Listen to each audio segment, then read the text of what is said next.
Ini dalam vlog santai aku ingin cerita tentang architecture ada beberapa part di Malaysia. So, ini aku just cerita tentang di Malaysia. First kali untuk part ni, ini adalah di bawah Lembaga Arkitek Malaysia, di mana first part adalah bahagian degree. Contoh korang habis degree selama 3 tahun, nanti korang akan dapat sebagai arkitek part 1. Lepas tu korang akan pergi, dia bukanlah arkitek pun, dia assistant arkitek begitulah. Lepas tu barulah korang pergi kepada part 2, which is part 2 tu graduate architect. Dipanggil sebagai graduate architect part 2. Dan bila korang sudah jadi arkitek, dia akan jadi sebagai part 3. Untuk part 2 tu korang perlu habis degree tadi 3 tahun, lepas tu bekerja setahun, maybe 6 bulan kalau dapat fast track, and then barulah korang perlu ambil master research full time course, full courses gitu selama 2 tahun untuk ambil master. Jadi korang akan dapat master plus Lembaga Arkitek Malaysia Graduate Arkitek Part 2. Di mana letaknya diploma, iaitu tiada part sebarang part, hanyalah tahap penolong. Jadinya selepas tu korang selepas korang register, lepas tu sudah ada pengalaman 2 tahun, barulah korang apply for logbook untuk pergi kepada Lembaga Arkitek Malaysia Part 3 pula. Part 3 ni lah adalah title di mana korang akan dapat AR selepas tu.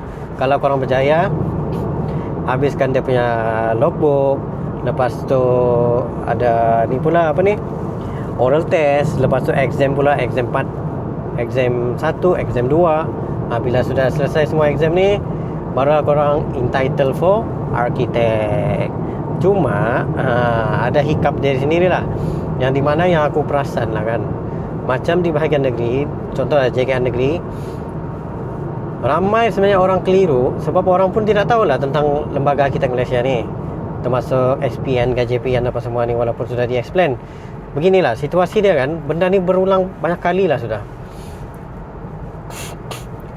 Okey, contoh lah kan, budak-budak degree part 1 dapat interview for J41 Architect.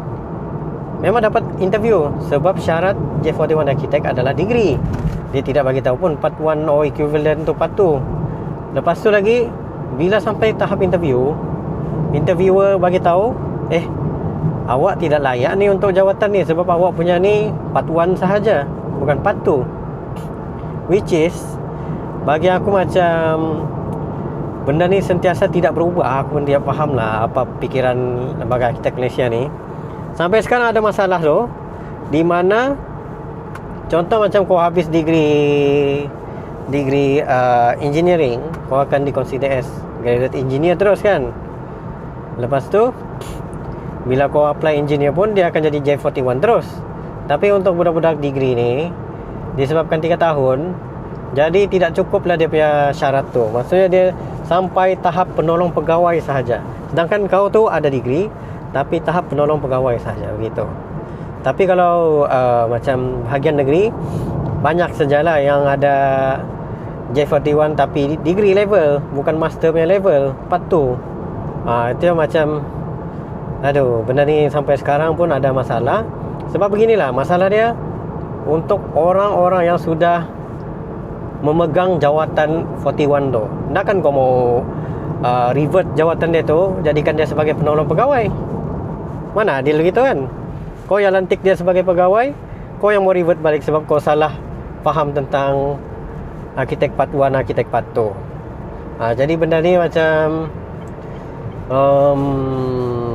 ada ketidakadilan di situ. Melainkan kalau government memberikan peruntukan bagi siapa-siapa yang sudah mendapat jawatan dan dia degree sahaja part 1, lepas tu kerajaan pun perlu menanggung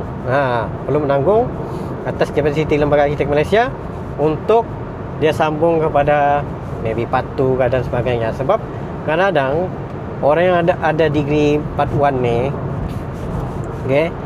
degree part 1 ni seolah-olah macam sijilnya macam dah laku, setakat level diploma pula.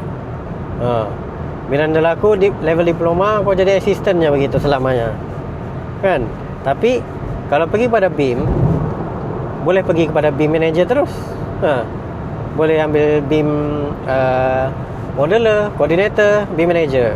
Lepas tu kalau pergi planner pun boleh further lagi di bahagian sana untuk sebagai pegawai kah dan sebagainya. Maksudnya kalau bukan dalam bidang architecture, boleh gunakan degree itu tersebut untuk bidang-bidang lain yang equivalent to degree. Tapi kalau untuk architecture punya sendiri, sanalah dia minta patu lah, apalah, macam-macam betul. Dan juga syarat dia apa semua tu, setakat graduan yang bukan profesional tidak boleh bisnes dalam ataupun menggunakan professionality itu dalam offer job untuk buat ID dan sebagainya. Lah, gitu guys. Bosan lah cerita ni. Malas aku mau cerita.